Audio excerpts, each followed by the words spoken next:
महाराष्ट्र में अक्सर कुछ न कुछ होता ही रहता है। महाराष्ट्र की सियासत इन दिनों एक बार फिर से चर्चा का विषय बनी हुई है। वो चर्चा का विषय ये है, उसमें है शिवसेना प्रमुख और उप मुख्यमंत्री एकनाथ शिंदे।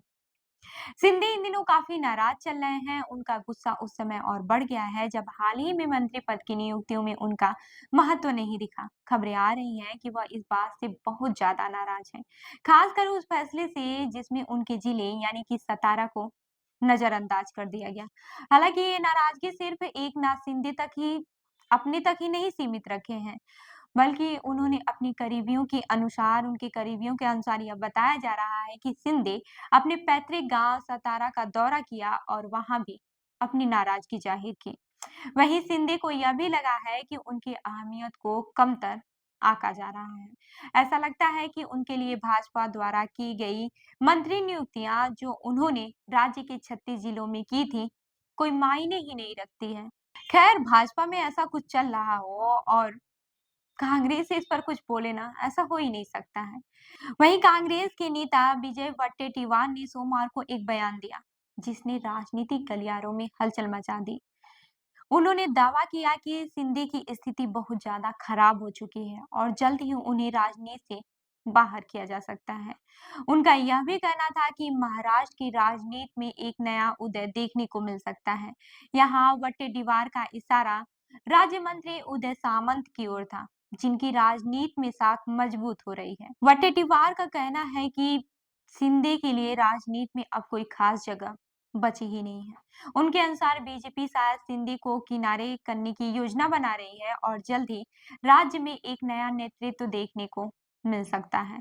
इसके साथ ही वट्टेटीवार ने यह भी दावा किया है कि उदय सामंत दोनों पक्षों से अच्छे रिश्ते रखते हैं और उनके पास शिंदे का समर्थन भी हो सकता है। वहीं शिंदे की नाराजगी और कांग्रेस के इन दावों के बीच महाराष्ट्र में सियासी हलचल और भी बढ़ गई है। इस बीच मुख्यमंत्री देवेंद्र फडणवीस ने राज्य के 36 जिलों के लिए प्रभारी मंत्रियों की घोषणा की थी, लेकिन इसमें शिंदे के समर्थन नेताओं को कोई खास महत्व नहीं मिला है।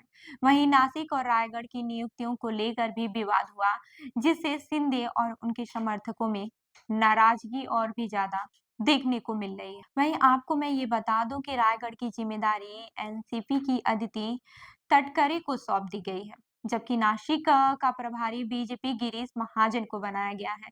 इन नियुक्तियों के बाद से शिवसेना के नेताओं में खासा गुस्सा देखने को मिल रहा है। इसके बाद से बीजेपी अध्यक्ष चंद्रशेखर वानरकुले और मंत्री गिरीश महाजन ने भी शिंदे से मिलने का फैसला किया है, ताकि उनकी नाराजगी को शांत किया जा सके।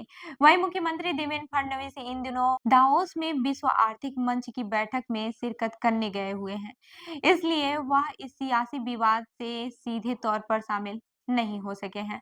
महाराष्ट्र की सियासत में हालात अब कुछ और ही मोड़ आ गई है।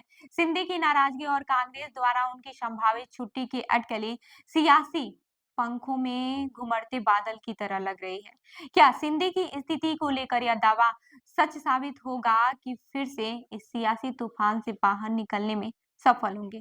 यह देखने की बात होगी। वहीं महाराष्ट्र की राजनीति में एक बात तो साफ है कि यहाँ हर दिन कुछ न कुछ नया होता है, चाहे वह सत्ता के गलियारों में बदलाव हो या फिर राजनीतिक गठबंधनों में हलचल। हर कदम के बाद नए सवाल उठते हैं। इस बार एकनाथ शिंदे के भविष्य को लेकर भी बहुत सारे सवाल हैं, जिनके जवाब आने वाले समय में ही मिलेंगे। तो इस खबर पर क्या है आपकी राय, हमें जरूर बताएं। मैं हूँ रूबी आपके साथ और आप देख रहे हैं जनदर्पण न्यूज। धन्यवाद।